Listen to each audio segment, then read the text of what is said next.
છો? મજામાં. આજનો સુવિચાર છે મિત્રતા. પરંતુ આ સુવિચાર પહેલા મેં મારી જવાબદારી નિભાવી. શું તમે તમારી જવાબદારી નિભાવી?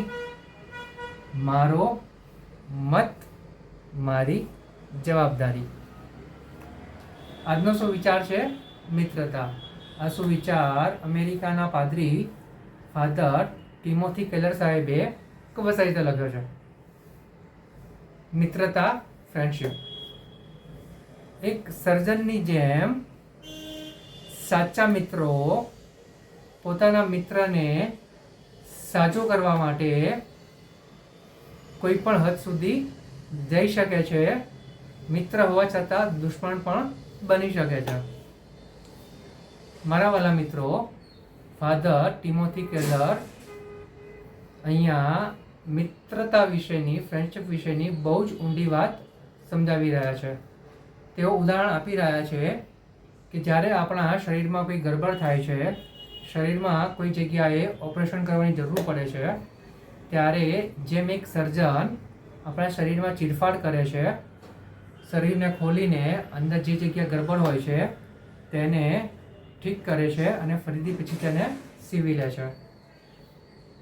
પરંતુ આ જે ચીરફાડ કરતી વખતે આપણને જે દર્દ થાય છે અથવા આપણે જે અનુભવીએ છીએ તે આપણે સહન કરી લઈએ છીએ. પરંતુ જ્યારે આપણા સાચા મિત્રો આપણી સાથે આવું કાંઈ કરે ત્યારે આપણે નાસીપાસ થઈ જઈએ છીએ.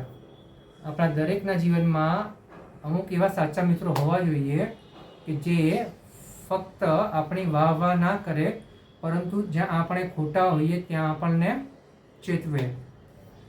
ત્યાં સુધી ચેતવે કે જો આપણે તેમને અવગણીએ તો તે આપણા દુશ્મન બનતા પણ વિચાર ના કરે, આપણા દુશ્મન બનીને પણ આપણને રોકે.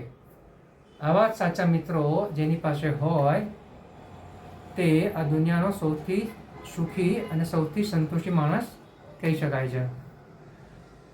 માટે આપણે આપણા જીવનમાં આવા સાચા મિત્રો બનાવવા જોઈએ. આ જે મિત્રો આપણા જીવનમાં આવશે તેનાથી જ આપણા જીવનમાં સાચી મિત્રતાની શરૂઆત થશે. અને જો આપણા જીવનમાં આવા મિત્રો હોય તો તેમને સાચવી રાખવાની પણ જવાબદારી આપણી જ છે. કારણ કે સાચી મિત્રતા, ટ્રુ ફ્રેન્ડશિપ હંમેશા બંને પક્ષે હોય છે, બંનેની સમજદારીથી હોય છે અને એકમેકને સમજીને થાય છે. માટે જ આપણે આવી સાચી મિત્રતા તરફ આગળ વધવું જોઈએ અને આવા મિત્રો આપણા જીવનમાં બનાવવા જોઈએ. Thank you.